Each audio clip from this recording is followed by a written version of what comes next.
Welcome to another episode of the Rap Thought Podcast with hosts Matt and Brandon. Yeah, you're not the only host. Don't take all the credit. I said with hosts. Yeah, but you thought about it. You wanted to say host. I didn't want to say, with host Matt and the co. No, that makes sense. I'm not a co-host. Anyways, yeah, welcome to another week of the Rap Thought Podcast. Which is already said. Yeah. But for all of our new listeners who are wondering why it seems like we're doing random albums, it's because we are. Is it? Yeah, especially for the older albums. If it's not a new album, it's pulled out of a hat randomly, and we do the album for the week. If it's a new album, it's an album that one of us wanted to do, or we both agreed that we wanted to do it. So you get a pretty good mix of albums on this podcast. It's not just because there are other podcasts like us that go over older albums and they kind of run through them, but they most of what I've seen is they do classic albums. Mm-hmm. And we don't do that. It could be anything. It could be an unknown album that most people have never heard of, and we'll do that. Mm-hmm. So I think that's one thing that kind of separates us from other album podcasts. I agree with that. And either way, I'm out here having fun with it and listening to music and talking about it and have a good time. So it's not as fun. Like I wouldn't want to do just the classic albums because we've all heard those, and even if I haven't heard it, like we already know that it's going to be good in one way or another. I think it's more interesting to do albums that are well known or are good albums, but not everyone has heard them, or not everyone considers it a classic. And it's like, okay, let's dive into why it's not considered a classic, or why it should be a classic, or things like that. Mm-hmm. So I think hip hop has so much to offer over the last 40 years. There's a lot of diversity in there, and it would kind of be limiting to just be like, oh, we're only going to do the most popular albums. Keep it diverse, keep the options open. Do it all, cover all the bases and everything. Yep. That's why we can go from a DaBaby to a Blue in Exile to Logic to Little Brother. You know what I mean? There's a lot of diversity in there. I like the spread. I mean, that's maybe biased, but I still like the spread. Yeah. So, yeah. All that said, this week, we'd like to welcome you to the Minstrel Show by Little Brother. So, with what am I saying? With Phonte, Ninth Wonder, and rapper Big Pooh. That's what I was meaning to say. That's the group, the original group of Little Brother. Mm-hmm. And they started back in the late 90s, and they all met each other in college in North Carolina. I forget what college it is. But yeah, they met each other, and they thought, all of them could rap really well, or Ninth can make beats. And they're like, hey, why don't we do a group and just make some music? Gotta make a group out of that. Yeah. And it's kind of crazy how that comes to be, because they're all so talented. And Ninth Wonder has become one of the top producers in hip hop. And Phonte has gone on to do, singing and R&B groups and, putting out solo albums of himself. And rapper Big Pooh is a great rapper himself, and he's put out some dope solo projects. Mm-hmm. So it's just cool how three talented guys could come together randomly in college and make something of it. The universe works, man. Just bringing people together at the right time and something happens. So yeah. It's pretty cool. So I think we should start with your introduction to Little Brother. Oh, yeah. I think my intro was when years back, I mentioned this before too. I was looking for hip hop, what is considered classic albums, legit stuff, and the Minstrel Show popped up on that. But I don't think I listened to it really until because you were getting me a string of albums here and there. So then I was actually able to listen to it, because this is before this podcast. I was very adamant about not having Spotify or anything like that. Right. So I couldn't listen to anything. So I think I got the album through you, and then They, in one of Phonte's lines, and I think in the first song, he says, dropping one of the greatest albums it's really hard to find, which is, he's referencing the listening. And it really is hard to find if you don't have Spotify or anything like that. Right. But I was able to find the album and do that. And I like that one as well, too. Gotcha. So you kind of heard other people talking about it, about Little Brother, or just reading about it online about it. For me, I first heard about Little Brother in 2007. I went to go see Evidence. He was touring for his first solo album, the Weatherman LP. And Evidence was at that time, he still is one of my favorite rappers. So I went to go see him in LA at the El Rey Theater. And I went by myself because I couldn't get like any of my friends to go. Like, that's some fandom right there. If you can go by yourself. Oh, I went to a lot of shows by myself in LA. No, I mean, there's something I was reading about that. Like, someone's a real fan when they go by themselves. Yeah. Well, because I'm not going to not go because my friends can't go or they don't want to or they don't know the artist. It's like, I'm not going to let them hold me back. But how many people can say that? Most people won't even go to the movies by themselves or go I've actually to only dinner done that once, and it was kind of weird. I feel like the movies and a hip hop show is different. Which one? I don't know. It's a different experience. I'm trying to think of what I would rather. If I had to pick one by myself, I would probably pick the movies. Yeah. I probably wouldn't go to. At this time, I don't think I'd go to a show by myself. But that's me. Yeah. I don't know why I think like that, but that's funny. I never thought about that before. I was like, yeah, I've never gone to a movie by myself, but I've been to probably over 20 shows by myself, easily. But yeah, I went to go see Evidence because I was a huge fan and I love that album. And he was touring with Little Brother, and I was like, "Who the fuck is Little Brother?" Because I'm from LA, and I listened to a lot of West Coast hip hop at that time. I was in high school, and I didn't know much about hip hop from the South. Obviously, I knew Outkast, and they were going on after Evidence. So they were headlining, and I was like, okay, like Evidence finished. It was a great show, and I'm like, okay, let me check this out and see what they are. And like they came on. Everyone there went crazy. Like everyone at the show loved it, and I was like, "Oh shit! Like these guys are dope." What year did you go to this? This was 07. Okay, so this is after Minstrel show dropped. Yeah, this is after. This is I think when. But ninth the Get Back. I think it was left back or Get Back came out. Get Back. Yeah, Ninth Wonder was already out of the group when I went there, but it was just a hype show. They had a lot of energy, and. Yeah, I was like, okay, I got to check these guys. Because after they put on a show like that, I was like, these guys are dope. So yeah, I started listening to them after that. I listened to The Listening, The Minstrel Show. But I've never gone really past that. I didn't really dive into their mixtapes. I don't think I've ever listened to the Get Back or the Left Back like in full. I've heard songs from them. But I became a huge Phonte fan. Especially after he put out his solo album, Charity Starts at Home. And I got really into his R&B group, The Foreign Exchange with Nicolay. I got super into that. And I don't know why I never went back and revisited all the Little Brother stuff. But it just never happened. The Listening's a dope out. I really like that one. But I haven't listened to the mixtapes, and I haven't listened to his R&B group. But I'm not big on R&B, though, either. And I'll definitely bring that up later on when we go over treating. Right. So yeah, that's how I found out about them, and I've always really liked this album. But it wasn't until this podcast that I really dug into the album and really paid attention to everything that they're saying. A lot of times I would pick my favorite songs from this album and put it on a playlist. There's dope songs on here that you can do that. It's funny because I was reading a recent interview by them, and they mentioned the playlist era. But as you were saying that, it's like we weren't. At least for me in high school, like it's really not that much different. Like we were just we're making stuff. Mixtapes. Yeah, we were making mixtapes. Like we're hearing stuff off the radio, we're hearing stuff at dances from high school, and we're putting those all on a CD. We're not listening to full on albums, so it's kind of like I guess it's not. And it's just more modern. Yeah, and I really enjoyed their latest album. What is it called?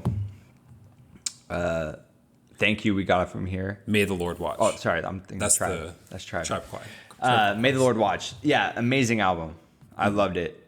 It came out last year. Yeah, that was album. another thing they talked about because it was an interview for that album. And you know how we've talked about before, like what rappers are doing after 40? Like that's one of the things they address. And it's like, you're not, we're not on here to preach to people. And so, with that line, I was like, yeah, one of the best ways to connect to someone that's 20 years younger than you is to really relate with them. Like in working with kids, you Yeah. can't really give them this, you can't do this. You kind of Right. have to give them like this, I did that one time and this is what worked out. Right. So kind of have to be on that level. So I kind of vibe with that interview that they were talking. Cool. But yeah, man. So, I mean, there's a couple elements I feel like we got to go over before heading in. But one of them is, you know, I like to talk about things that are on my mind as I'm going through the album. So one of the bigger things was that this album, for one of the singles, "Lovin' It," was deemed too intelligent apparently to be played on BET for the Right. music videos. They deny that, but then they instead said, "Hey, we have the right to not play or play whatever we want." In the interview I was reading about, they were saying how they dropped like 65K on producing this video. And they at the time they said they only made 2 videos in their whole career because, as we'll mention in the pod, like no magazines, radios, they weren't really pushing their music. Right. So like, they kind of, with the Minstrel show, it didn't go downhill, but there wasn't a lot of coverage for it. So, Right. but they were talking about how like that, not only was that music video too intelligent, but just the album in general was like, pretty dense or would go over people's heads. And personally, as I listen to it, like I'm not feeling that, but that's definitely something to keep an eye on as we have our conversations, because that's one of the mindsets I went in. But also too, like on top of the content in it, it's called the Minstrel Show. Matthew, are you familiar with the Minstrel Show? I did my research on it. I learned about it. Yeah. What'd you learn? Well, basically, the Minstrel Show was an American thing in the 1800s. It was kind of like almost like a play show type of thing, but it was done with white actors portraying black people using blackface. And it definitely portrayed black people in a bad way, as being, they use a lot of stereotypes and tropes and things of that nature. And it just kind of, it stuck around. It was a big thing for a long time. But eventually there were black troops that would perform in minstrel shows. And then it kind of continued all the way up into the 60s and 70s. Yes. They would have the minstrel shows on TV. Yeah, it really dissolved once the civil rights movement was coming along. But even it was still there, but not completely gone. Right. I mean, even Shirley Temple has like a old scene where she's performing blackface. Right. And- Yeah, and maybe they had they're obviously older than us. Maybe they had a different experience of remembering minstrel shows, or maybe it's different in the South where they talk about that a lot more.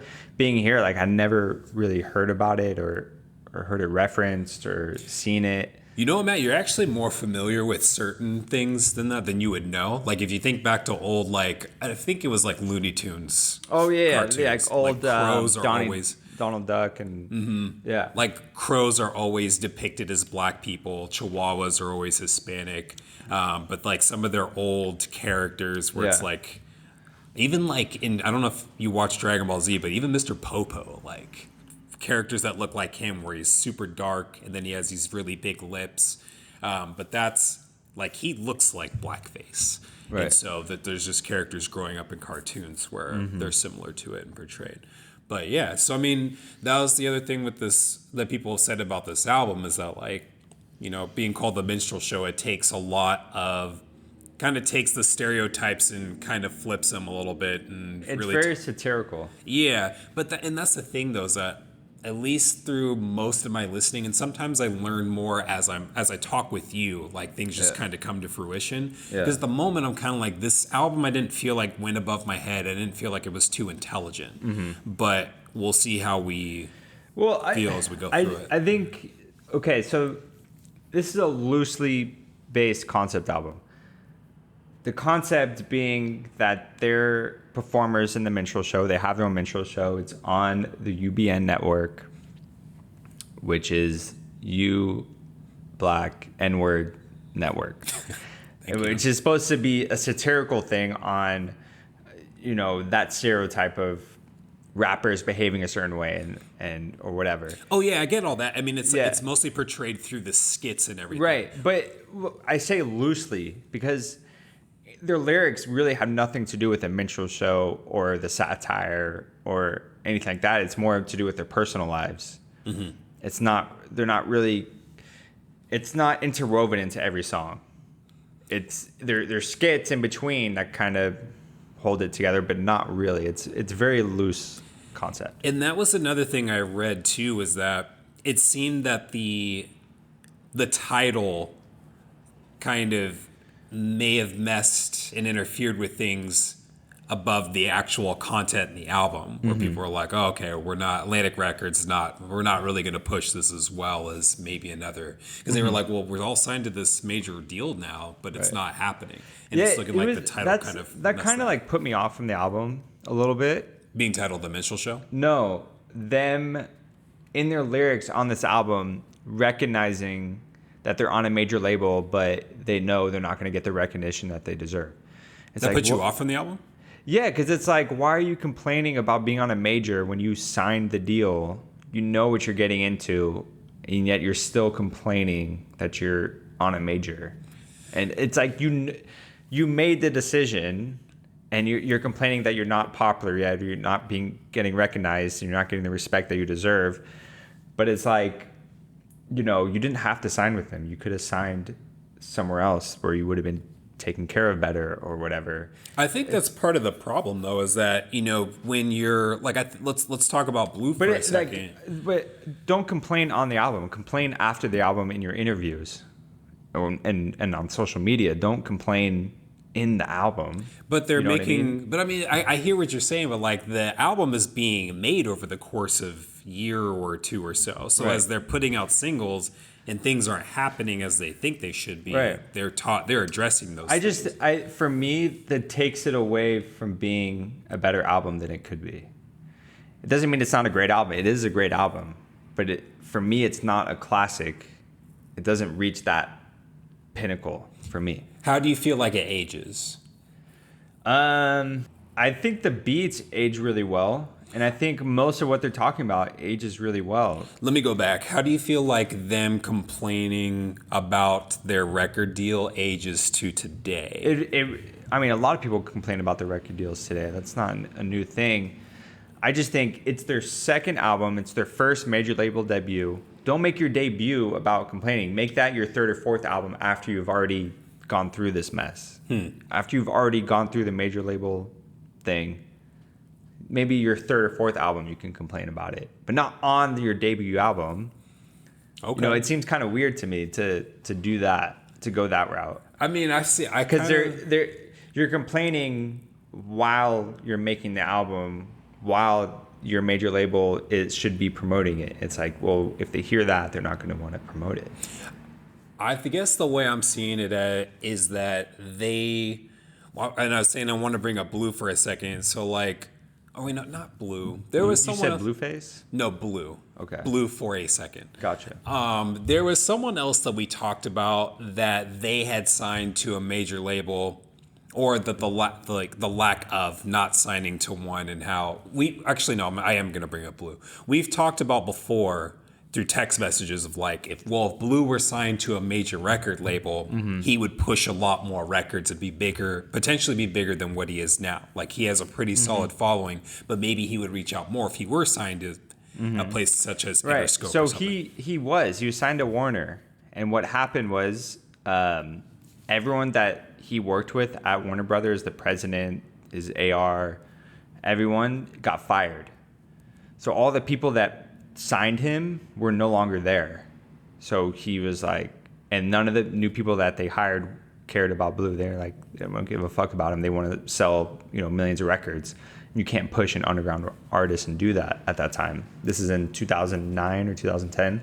So that's 2009, 2010. You're saying that can't happen. This is 2005, and this is happening. I think it's a different situation because Blue never even got to put his album out on a major label. So he never even got that push. Everyone got fired before he can do anything. This is like they're getting the push. They're just not getting the push that they want. I don't think it was much of a push at all, though, because they were saying that, like, you know, because there was another controversy with The Source where dude stepped down because he gave it a rating of 4.5, and Benzino was like, no, that's a 4. And I'm mad that you gave it a 4 because you gave Young Jeezy at the time, you gave him a 4. So there's things like that where there's politics, which sounds like with what's happened with Blue, where it's like, hey, we're not going to push this because of politics and bureaucracy and stuff like that. So I'm not saying either here or there, but I'm wondering if that is an influence of like, hey, we had the listening, we did well at that. Now we're expecting to be on this big label where we should be pushed even more. We should be on a whole different level. We should be on a whole new level, and then that's still not happening. And then thinking of BET, where it's like, we're not even going to play your video. Right. That could be a politics thing. We don't know. That could be the label not wanting it to be on BET or something. But that's the problem, though, is that they want their label to push them more. Right. They're not doing that. So I'm wondering if that's why they're kind of bitching about like, yo, we kind of had these ideas of what being on a label was going to be. Right. And now it's not really happening. Yeah. That's my theory. But I don't know, man. I don't know what happened there. And I think they left Atlantic after the whole thing. I think they did, yeah. Which I saw that. So, I don't know. But anyways, like... Yeah, it's unfortunate because they do make great music. And I think they could have been on a level of a Tribe, you know, or a Slum Village.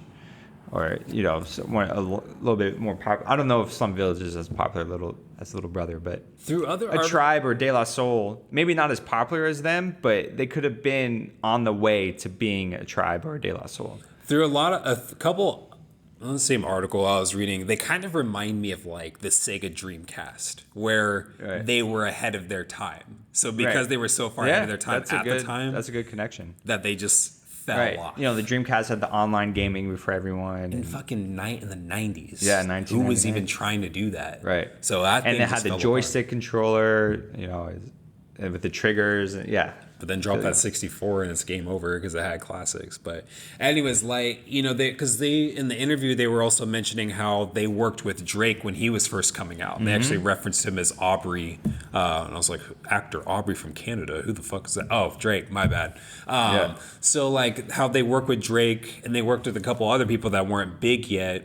But then like those people then blew up. Not because of this, but then they're also talking about too how like they kind of started online stuff before it really took off. Yeah, they're on the boards, you know, they're heavily involved because they're in college, so you know they're computer savvy and they're on the internet interacting with people, and you know that's how Phonte met Nicolay.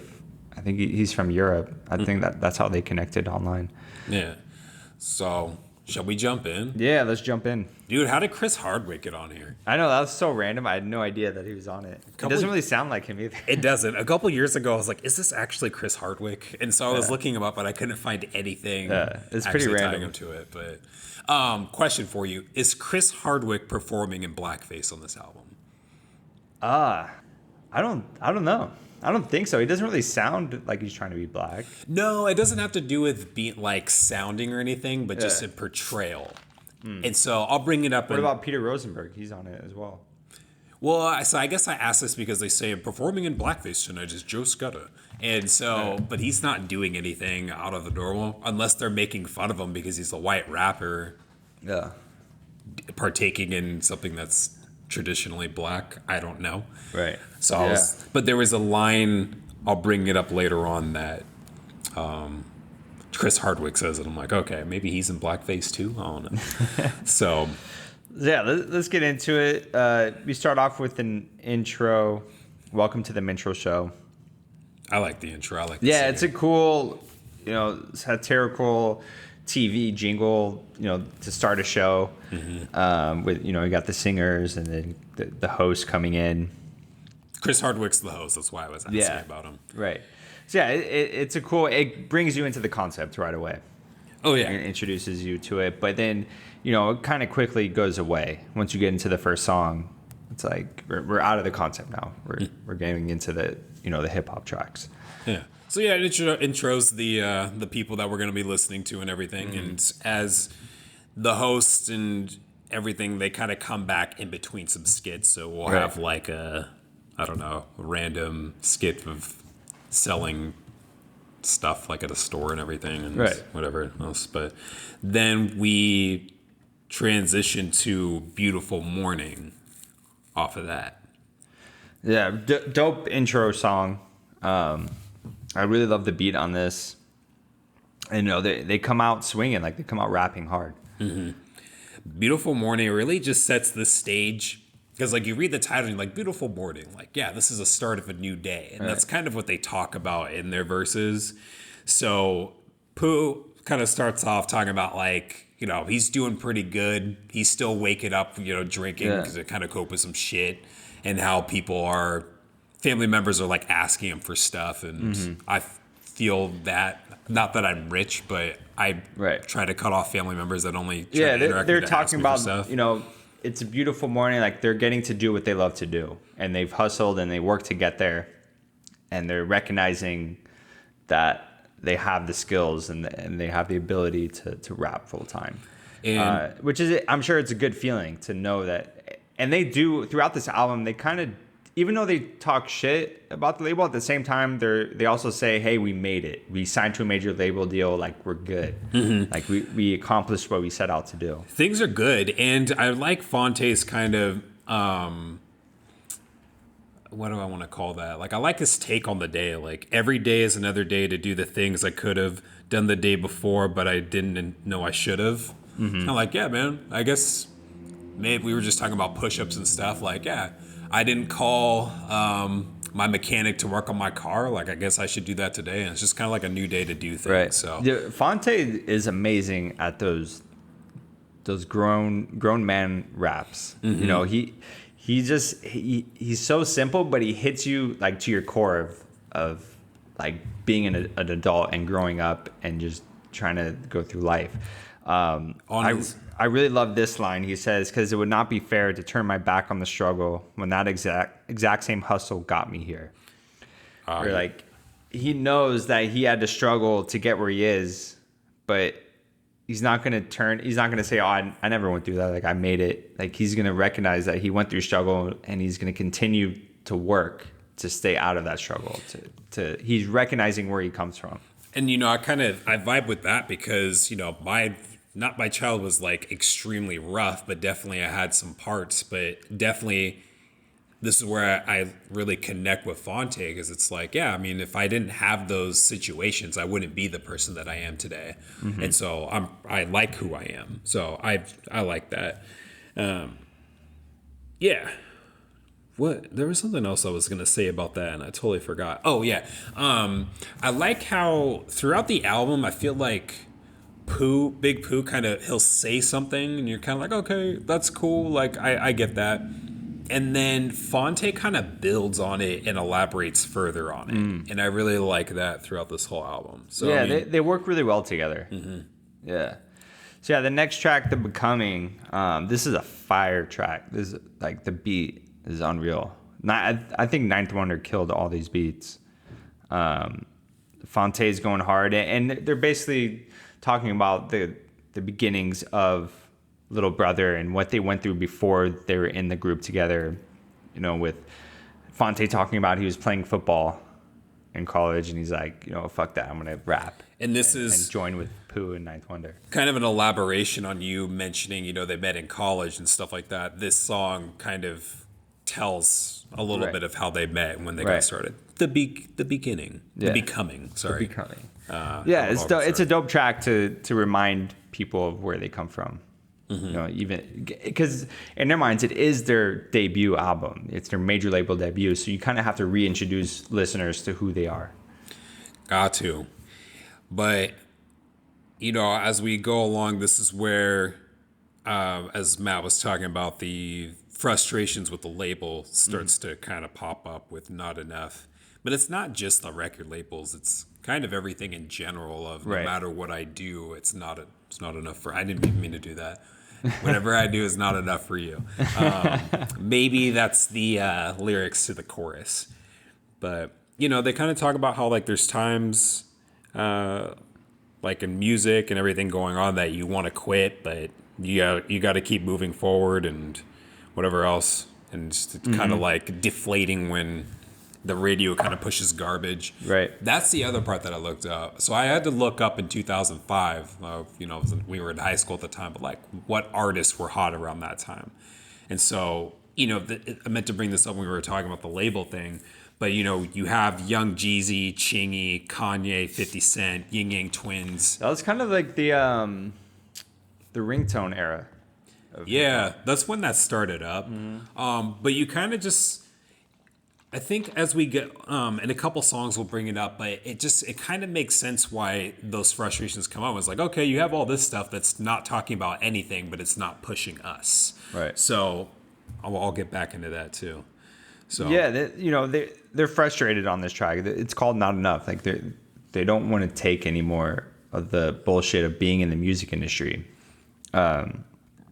So they're talking about they make dope music, but they're not getting played like you said on the radio, and they're known in North Carolina, but they're still known as a local group. And even though they play shows worldwide, they go to Europe and whatever, they're still known as a local group from North Carolina. It's like, no, they're an international rap group. Yeah, we're big worldwide. now, Yeah. but we're not getting that recognition. So, Right.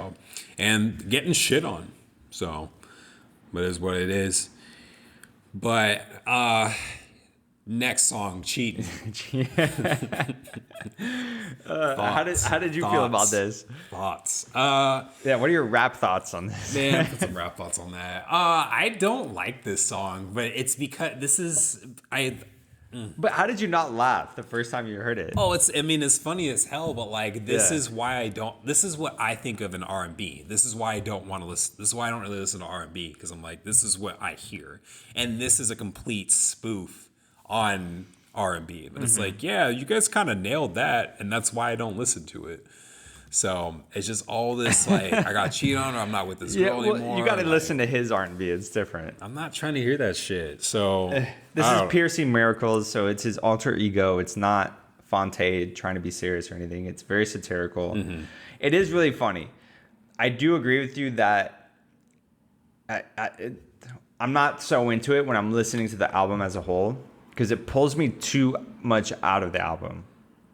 It's like we took a 180 and now we're listening to a hilarious like SNL type skit R&B song that's really funny, but we were just talking about something serious on this song before, how you're frustrated with the music industry, and then right after the song we go into like a hard hip hop track.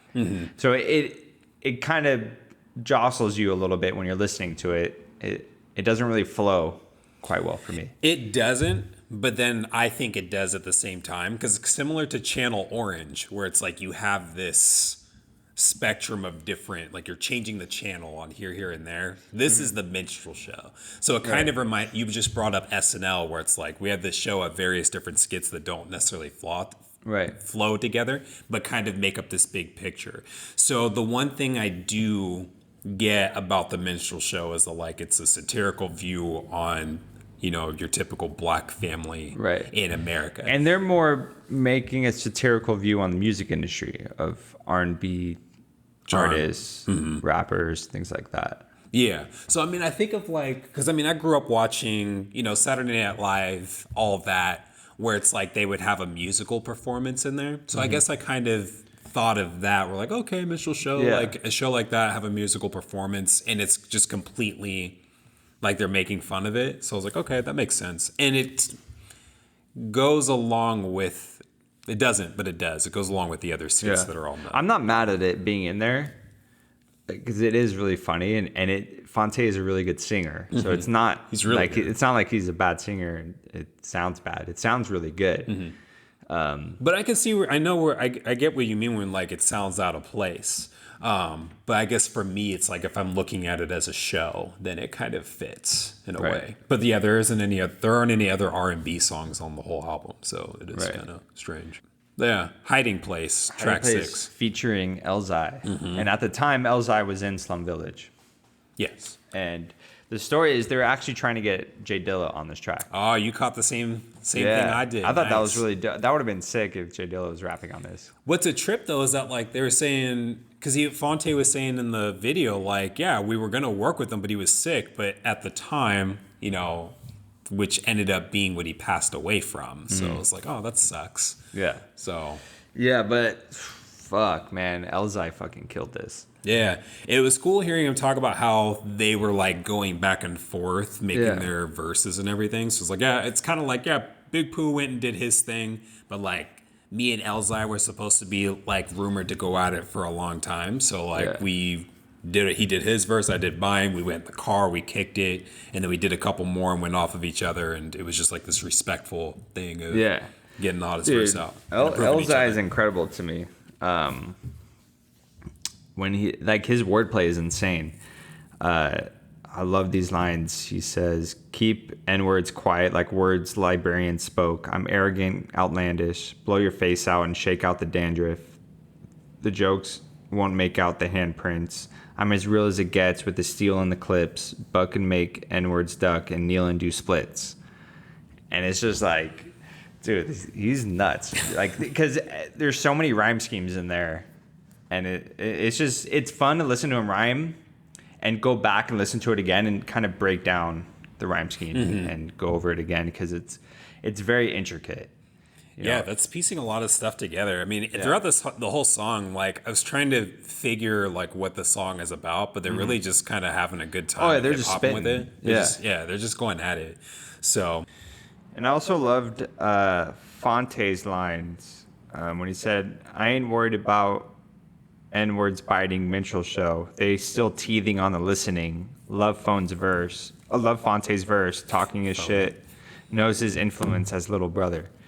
So I love that he's saying, he's not worried about people copying their style. They still haven't been able to copy the listening.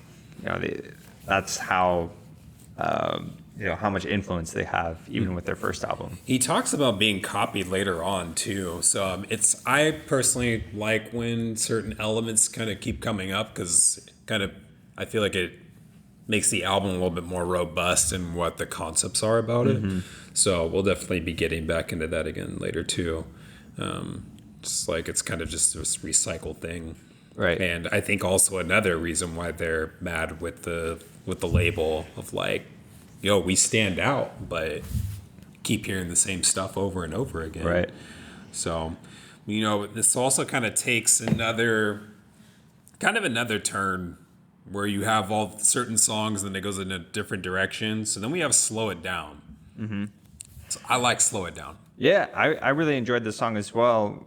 They're talking to girls and they're talking about growing into themselves with women and how they deal with them and relationships. So it's coming from the angle of they're trying to figure out how to deal with women when you get into serious relationships. And they kind of come from two different angles. So Big Pooh's talking about just being, because especially in this era, in that 2005 range where, you have Chingy and whoever else alluded, like they're just walking into clubs and stuff like that, and the girls just flock to them. Where you have Phonte and Big Pooh that are really talking about the what actually happens when you go in and stuff. Kind of like when we did KRS-One, how he's just goes in and is talking to these girls and trying to be as real as possible. And so this is where Big Pooh's like, yeah, you can call me Thomas. It's my government name. It's what my mom calls me. It's kind of weird to be called Big. I've been called Big Pooh for so long. It's kind of refreshing. But, he's kind of on his A game because he's talking to I'll call a real one. So this girl, like he's saying that she's graduated from college. She's doing her own thing. She's independent. So she's already good to go as she is. So you have to be worth it for her to kind of come onto that. Right. And so he's up front, I rap and it's all cool, but trying to kind of hoping that we hit it off and that everything's cool. They're definitely not trying to just hook up with hoes and easy girls. They want a woman of substance and someone they can start a family with. They're at that point in their lives, even though they're probably still pretty young, I'd imagine, in this. And Phonte's been married and divorced, I guess, at this point. Yeah. But Phonte he always says those lines that I think anyone can relate to, especially with this song. If you're, a man, when he says, "Until I had to figure that I don't want to play around, but I don't want to settle down, and that's a man's dilemma, because every man remembers how his daddy and his uncles did it, because more than likely that's the way they're gonna do it." And not saying that every guy doesn't want to settle down, also doesn't want to play around, but I feel like that's like a common theme when you get into a relationship. You want to be in it because you don't want to just be going to the club every weekend and hooking up with girls, but at the same time, you don't want to be all the way in a relationship where it completely changes your life. And it sounds like Phonte doesn't want his life to really change. He still wants to be able to live the life of a rapper and go on tour and do all these things. But he's also cautious of that at the same time too, right. And I want to build off of that. So the line that I took for him that I really liked was, "Sometimes I think I'm from another world when I'm trying to tell a woman just exactly where I stand, that I want a girl when I want a girl, and when I don't want a girl, I want a girl who understands that, and that's some hard shit to explain to a woman that's in love with you. It's a pitiful thing." And I really like how those are deep lines. It's a super deep line, because there are sometimes those feels of like I just kind of want to mess around right now, but like I want a girl, but then I don't. But then I want one when I do want one, but if I don't want one, I still kind of want one, but she needs to know that. And he's kind of saying like, that's fucked up. Like I'm playing with her emotions and I shouldn't do that. Right. But at the same time, like, if I keep playing around like this, there's going to be a time where like you sell the chains, you're settling down, you're getting older, like the club scene's not as lucrative as it used to be. And because you were messing around with people's emotions, that other side of the bed is going to be cold and it's going to be lonely. It's going to suck. Right. So like by the end of his lyrics, he's basically saying like, I need to check myself and stop doing all this stuff. Yeah, it's definitely, like he says, it's a dilemma. Mm-hmm. It's always the grass is greener on the other side. You always think that, like, if you're single, you're like, if I'm in a relationship, everything's gonna be great. I'm gonna get everything I need, and they're gonna be there for me. But then you get into a relationship and you're like, I'm missing out on all the fun, or I'm not able to do all the things I was able to do before. So it's an absolute dilemma, and I think he realizes that. As you get older, you realize what's really important and what matters, and you make decisions based off of that. And I like how Phonte brings in his upbringing, because then it's, being black, like it's in our culture, like there are times like we don't have like that nuclear family. We don't have that familial unit of both parents in the household and raising kids. Like a lot of times, and this is across a lot of families, but I mean, it's usually like a single mom and the dad bounces. Right. And he was saying that like, I'm doing this. And he talks about this in another track later on too, where it's like, I've seen my uncle do it. I've seen my dad do it. So like, this is me doing it as well too. Right. And yeah, he definitely learned his lesson. He's like, oh man, I did what you guys did. And I didn't know until he goes through it. Then he realizes, how harmful or not productive it is to behave that way, where it puts him in a bad spot. And I love the song because there's so many elements to what they're talking about. I mean, it's not only him being aware of his own emotions and not playing with someone. It's not only Big Pooh being like, hey, I found a girl, like I need to sound good to her. But it's also like them recognizing their faults, but then like I need to watch out for these girls. He called it independent women that are like looking, it was kind of fucked up, but it was saying that women that look to marry into fame and that also give birth for a paycheck. And so, he's saying like, yeah, I'm a rapper and like, this is what I do, but he has to be cautious of drawing that type of attention. Right. And there's just a lot of layers to this song that I really liked and thought were really cool. No, it's a really dope track. And yeah, Say It Again. Name of the track. I'm not actually asking you to say it again. Yeah, I love this beat. This shit's fucking fire. Yeah. It's One a of my- headbanger. One of my favorite beats on the album, Yeah. for sure. And they're talking their shit again, and it's almost, I get the feeling that it's almost like a celebration song, like of we've made it. That's what I got. At first, I was questioning, could this be a satirical song? Could it be sarcastic? Because in the first couple, in the hook after the first two verses, they're kind of talking about like, we got come with the job, we get the big cars, we got Dominican women cooking our meals, we're making 10 G's a show. But then later on, it kind of relaxes and it's like, we got some fresh clothes and a crib to go to. We're eating ribs, we're eating salad, like things are really good. So at first I was kind of wondering if they were just mocking the rap game. But then after a couple more listens, I agree with you. And it's like, nah, it's definitely more of a celebration of having made it. Yeah, and this is, where they say, we've made it. We've signed to the major label, like we good. We've gone to where we wanted to go, and we can sit back now and relax a little bit. Yeah, and they're kind of giving the listener, they're giving us a taste of what they're doing. Yeah, and how life has changed.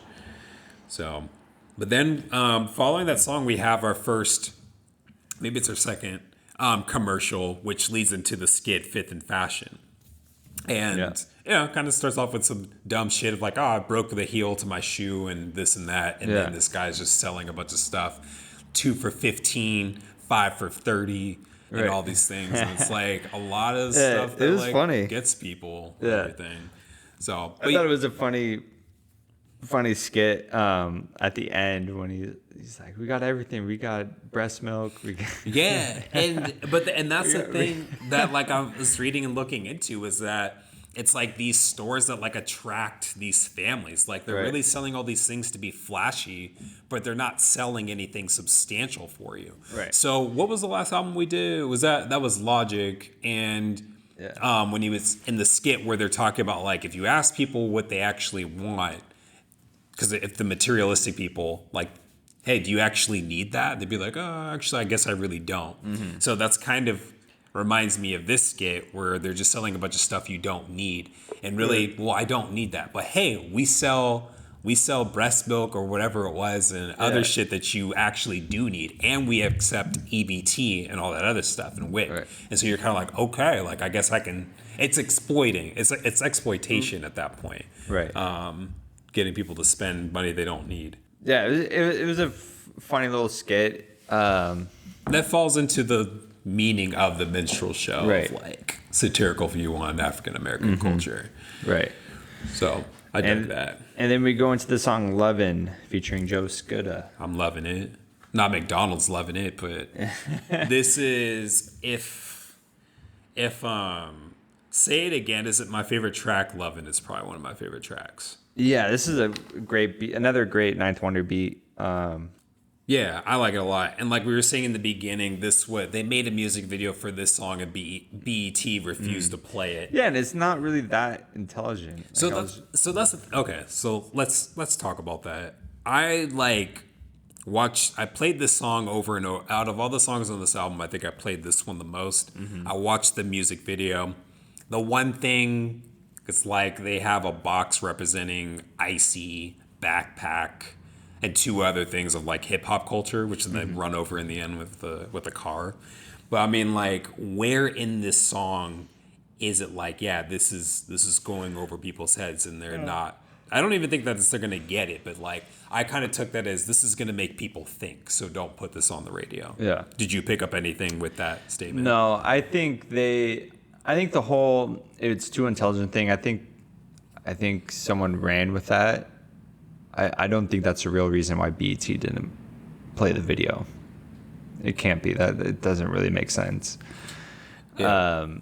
Because they're not really a conscious hip hop group. But I'm gonna throw this at you. In comparison to Chingy's Right There and Down for Life. I guess this song wouldn't fit into the ringtone era of hip hop. And that's where I'm wondering. This is backpacker, like old school 90s boom bap hip hop. So that's where I'm wondering if you're comparing it to those songs, now isn't too intelligent? Because it's cohesive. Yeah, and- I don't think so. I think that's just what they said to be PC. I think there's a different reason why they didn't want to play it, and it probably has to do with politics with their label. That's what I would think. I wouldn't take that at face value. Yeah, because I mean, with this song, and I was thinking maybe it's because it's their music video that they're gonna push to put their face on the album, but like they're really just talking about like Fonte's verse. It reminded me of Free Agency, where like people are putting in their bids to get him, and Right. he's like, I'm not leaving the team. Like these are my guys, and I'm gonna stick with them. And Right. Big Pooh's talking about putting out quality and like them trying to put out quality while everyone else is talking nonsense. And then Joe Scudder he kind of talks, some of his main points are just being like, hey, we're underrated, but we've had the confidence for years, but put us on a track and we'll do great. But they're just kind of just out there having a good time. So I'm like, I still don't find the intelligence thing. Right. It's a dope Yeah, track. I don't see it. And then we go into the next skit, which is Diary of a Mad Black Daddy. That is what it was. I put it down wrong. I thought this was hilarious. Every time I hear it, I laugh. And it continues on from the last song because it goes on with the kid singing the chorus. Right, yeah. Dad telling him basically to shut the fuck up. Right. Yeah.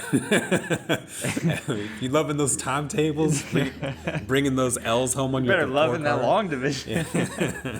So I thought that was cool. I mean, but he's just kind of just on his son for... Yeah. I guess let's look at this from a parenting perspective to kind of line it up for the next track. What would you say about his parenting in this track? In the skit? Mm-hmm. Well, he's not connecting at all with his son. He's just kind of yelling at him, and he's not really present. He's just like, I pay the bills, and you need to stop listening to that shit and do your homework.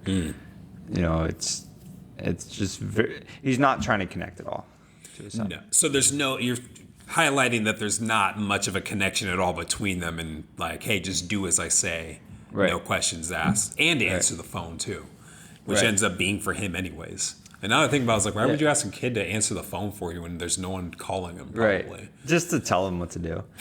But I thought it was a great segue how that ended going into the next song. That's why we had to go Yeah. into that a little bit. So I want to highlight that, not much of a connection, because this whole next track, All For You, is about people growing up without their father, but in two different perspectives. Yeah, this was an amazing song, and the beat is perfect for it.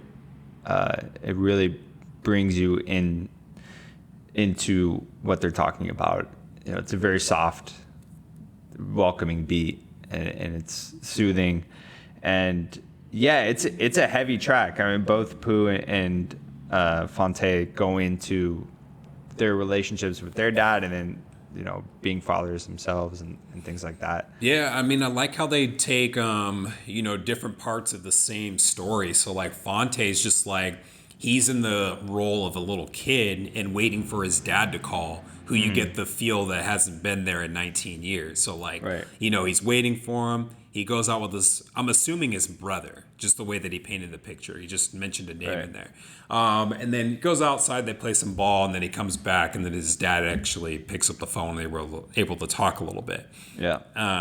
So I thought that was pretty cool. And then Phonte, as we were talking about earlier, he's now in the role as the father, but like coming home from touring and his family has fallen apart, comes home to an empty home. They've all left. Right. And he's kind of has some perspective on like, well, shit, like, I guess I can't be mad at my dad anymore because I'm basically following in the same footsteps. Like, I Right. get why he Yeah, left. he's kind of having more of an understanding of why his dad did what he did. But now Phonte is like, okay, I see that, but I'm going to be more aware for the next time I meet a woman and I want to make her my wife. He says, so the next time it's late at night and I'm laid up with a woman I want to make my wife, talking about how we're going to make a life, I'm thinking about child support, alimony, visitation rights, because that's the only outcome if you can't make it right.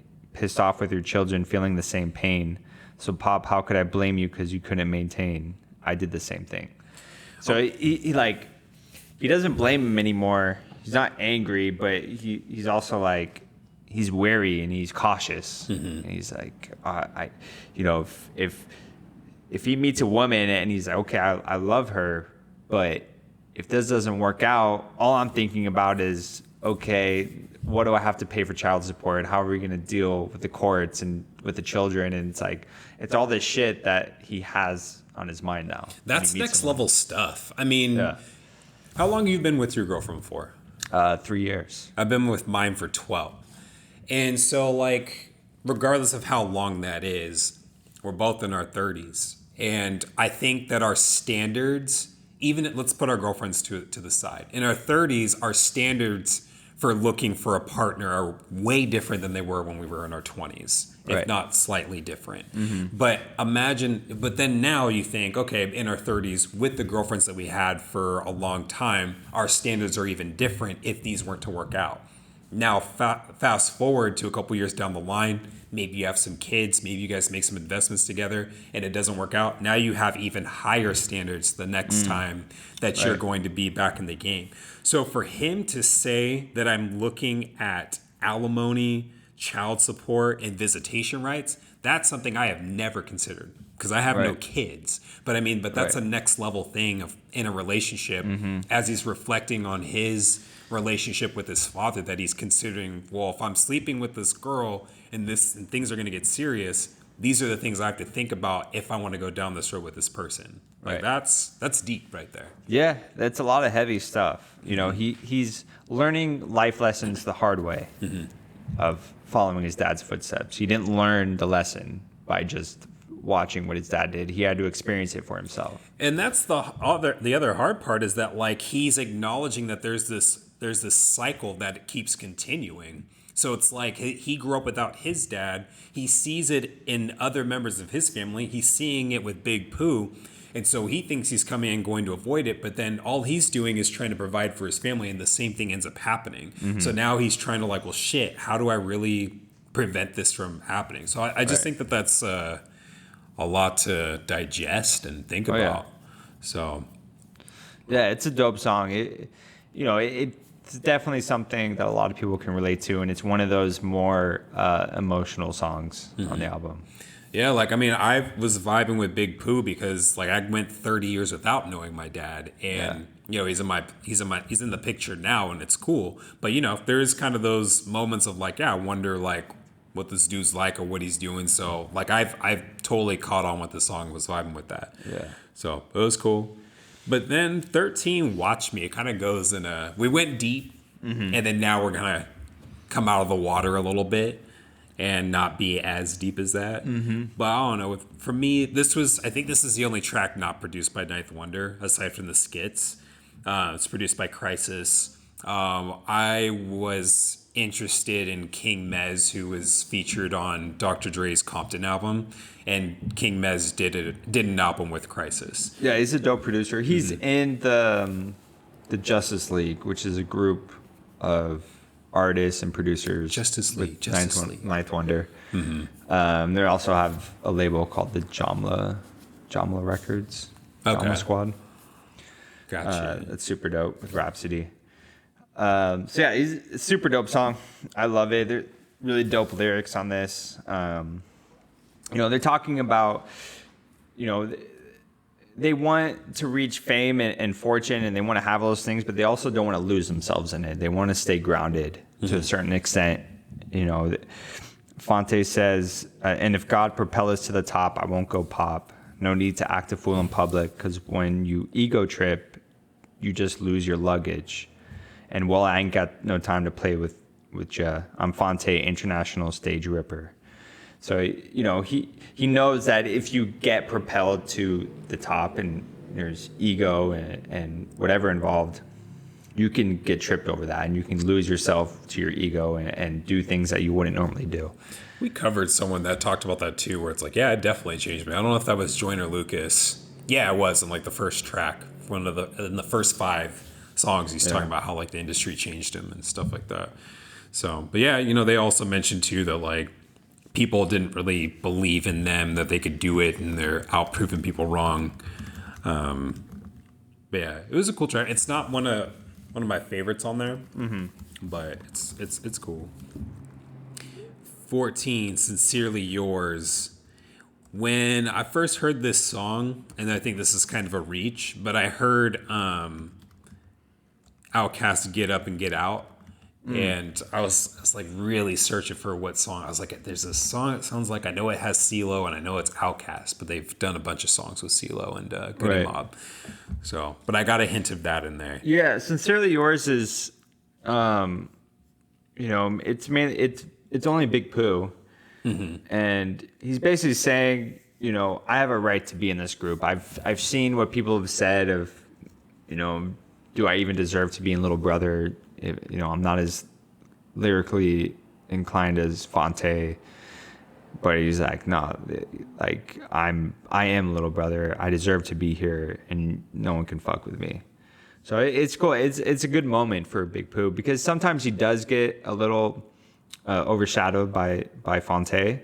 Like Joe Budden and Slaughterhouse? On some songs, yeah. I mean, yeah, Kirk and Royce are definitely going to outshine anyone. Yeah. It's kind of not fair. Yeah. But it's not like Big Pooh's bad at all. It's just I think he's a great rapper and he has great lyrics. I think Phonte is he's just on a different level. And he hits you hard with his lyrics. I'm curious about your thoughts on that because sometimes when we do, in the past when we've done group albums, I make comment and say like, yeah, this person definitely stood out for me and was better than this person. And so for this album it was a little different because I felt like they have a really good chemistry where I would say if I had a preference based on how I connected to this album, I connected more with Fonte's lyrics than I did with Big Pooh's. Mm-hmm. But it's not to say that there weren't any of Big Pooh's lyrics that I connected with him as well. But what I kind of like is I like when Pooh goes first and they're on the same subject because then it's like he lays this foundation and then Phonte kind of comes in with his wizardry and like really elaborates and builds upon it. He like brings it home. Yeah. It's kind of, Big Pooh does, the first leg of the race and then passes the baton and then Phonte just does a full-on sprint to finish. Well said. Yeah. And so I think that makes for good chemistry. And, I think in the baton race, the 4x4 that's called the leg, sorry, I forget what it's called. But like the anchor. The anchor is super important, but like you really need someone to get it to the anchor, or else and Big Pooh basically, he's creating that lead for them, and then Fonte's already going with the lead, but he just finishes out the race. He's just finishing it off, yeah. And so I think that they make a great group. I don't think it's fair to say that one's better than the other. I connect more with Phonte than Big Pooh, but I feel like they both make Little Brother great. Yeah, absolutely. And then we go into Still Lives Through, another fire beat. I love the drums on this song. They see the criticism. They've seen what people say about them and whatever, and they're just like, nah, we're not going to let that affect the music that we make. We're not going to change who we are. And they know that fans are fickle, and especially hip hop fans. They move on so quickly onto new things. He said today's fan is tomorrow's rap critic. Right. So, which is very true. I mean, that's more relevant to today with social media and Twitter and Instagram, where people are critics of music for no reason other than to just be a critic. They're not really listening. They're just talking shit so that they can get more views or clicks. So it's definitely not genuine what most people do now. They just talk shit and they're like, oh, that shit sucks or whatever. They compare things. Yeah, and I like how they talk about they bring up their camaraderie again, where it's like, yo, we're not breaking up. We're here to stay and we're gonna stick it out together. But to kind of go on to what you were talking about too, this is where I was bringing out that because Phonte talks about the lack of magazine and radio coverage and how people will tell him Little Brother is so innovative and the next best thing since, insert whatever here, and how he's just, he laughs at it. And so, yeah, I don't think that they feel they get the respect that they deserve.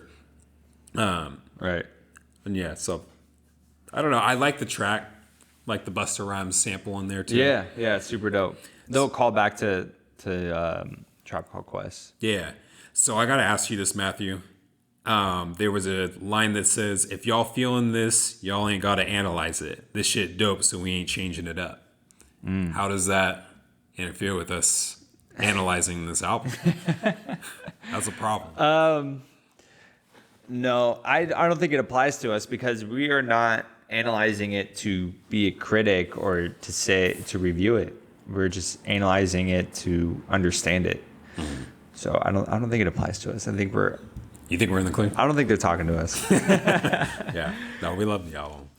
So, we're getting close to the outro. So we got the Minstrel Show closing theme. Just leave it alone. So for yeah, a little bit. the closing theme is, brings back the kind of the theme from the start of the album, and now it's a closing theme with the woman singing, and it brings it back, that jingle, and then Peter Rosenberg closes it out. He's the announcer, I guess, and then it goes into "We Got Now," and it's almost like, to me, it felt like an encore.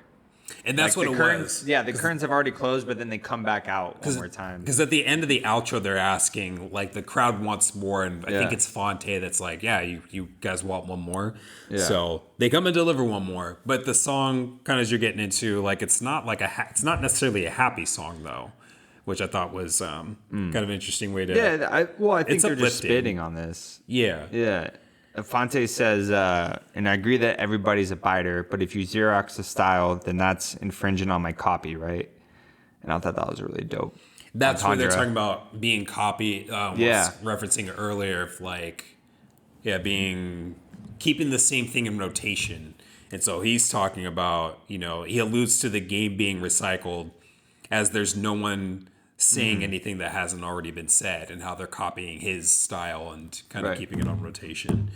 So, but yeah, I think Pooh also, I kind of just placed myself in what I thought his shoes were, of like, not like anxiety, but just kind of sitting in his car. I like the analogy he used, basically saying that he's racing miles per minute while sitting in park. Like, he's obviously got a lot on his mind. Right.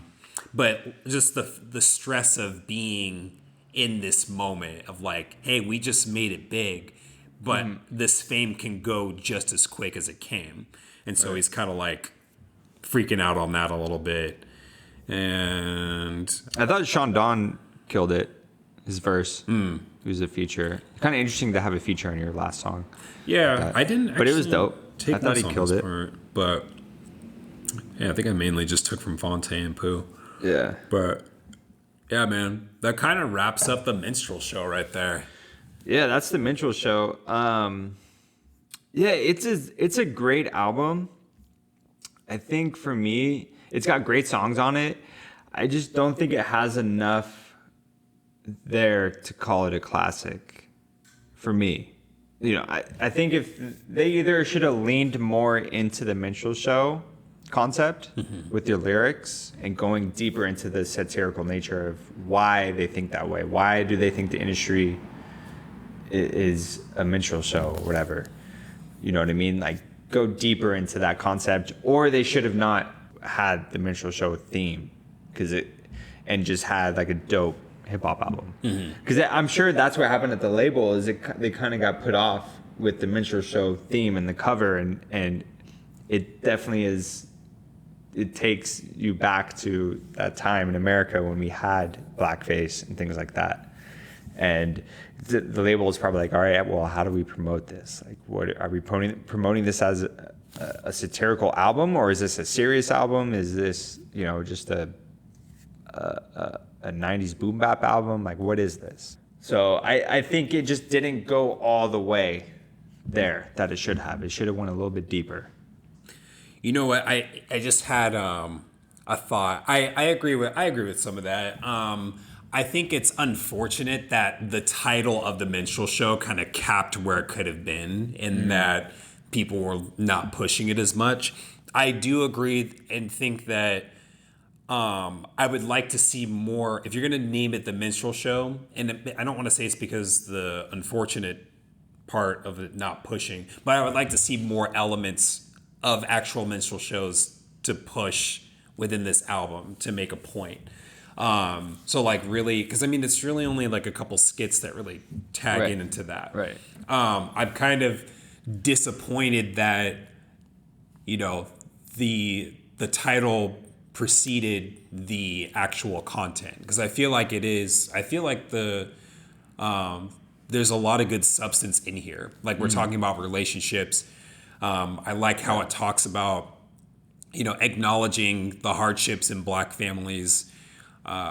It touches on a lot of stuff that I can connect with, of like not having a father, or there's certain anxieties that are there of when not that I've made it big doing anything, but then there is, like, I graduated college and I like my job right now, and I'm definitely in a different territory Right. than my parents were. Yeah, you can relate to it, not in the sense of being a rapper, but in the sense of,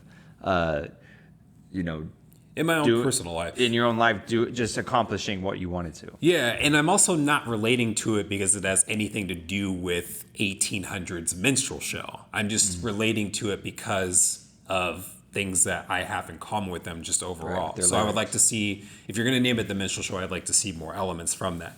But what I think is also interesting too is that Nas in 2008 he wanted to drop the N-bomb on his album. Right. Yeah. And that caused a lot of issues. And I think, like, it's, why did I want to bring that up? Like, I should probably, before I chat on it, I should see how well it actually sold.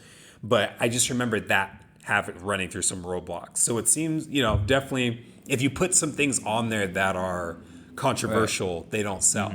Nas, I get, that's making a statement. It's unfortunate to see, just because the minstrel show, it really capped people. Right. I think if you were to drop that now, we it would could be go a lot problem. of different routes. We could go of, okay, at this time, a lot of white people listen to hip hop. How do we sell this to white kids across America? How do we push that? The minstrel show, they don't know what that is. So I could see the difficulties for a label trying to promote this on a major scale, which is no fault of it, because it's a great album and it's a great content, and they're all three of them do amazing on it. But I could see how it would be difficult to push. I guess that's your majority audience. I was looking at, because that definitely is the audience that you're selling to. Right. Because, I mean, I look at the views, like, we just released Blue, and the other album that's right behind it, keeping up with it, is Beastie Boys. Which is, kind of interesting to me, because, like, there's so many other albums on there. Like, why is it Beastie Boys keeping up with that one? And it's because if you look at all the ones that we've done, that one, I think, relates most to white audiences. Well, and Eminem still are most listened to. It is. Eminem and Beastie Boys are, Yeah. Joyner Lucas is getting up there. Joyner Lucas is up there as well, too. But, like, he's kind of stopped. Yeah. Where Blue is going, because shout out to Blue in Exile for pushing us a little bit. That was really cool. Yeah, absolutely. So yeah, for me, it's a dope album. It's a great hip hop album from 2005, from the ringtone era. And they still put out great music after this. I love their latest album, May the Lord Watch. And they do kind of continue the theme of UBN on that album. And I thought they did it in a much better way of incorporating the concept and doing it was a much more cohesive album for me. Maybe that's just because they matured and they've done so many other things in the meantime, and it allowed them to, make a more cohesive project. But for me, I think it's a better album than the Minstrel Show. I think they also incorporated a lot of growth and maturity through what they were already doing. But then, what was this, 2005? So, and that one dropped in 2018? 2019. So to do that 14 years later? Yeah. That's crazy. It's amazing. I liked it. I love when artists are able to put out music. I mean, they put out other music since then, just as we're talking about those two albums, for sure. Yeah. So yeah, man. I mean, those are my rap thoughts on the album. I mean, I thought it was well done. The only thing is like, you put the minstrel show on, but it didn't really capture as much minstrel show-ness as I Right. would have expected. Yeah, it's a dope album. I'm gonna continue to listen to it. Oh, There's yeah. great songs on here. The beats are amazing. Ninth Wonder does his thing. Like he's obviously gone on to do amazing things. But yeah, this is a dope hip hop album. So if you haven't checked it out, definitely go check it out. Amazing beats, amazing rhymes. There's some really funny things on here. There's some really deep things in here. You kind of get everything in it. So yeah, definitely check it out. It's an easy listen. Getting a lot in there. But yeah, it's a dope album, definitely. I don't know. If we didn't sell it for you, you should just listen to it anyway, since it's a good album. So, Let the music sell itself. yeah. So I guess that does it. We have listened to Phonte LaShawn Coleman and Thomas Louis Jones III. What's Ninth Wonder's name? Oh man, I got to look him up. How do you leave Ninth Wonder out? I know, I messed up. My bad.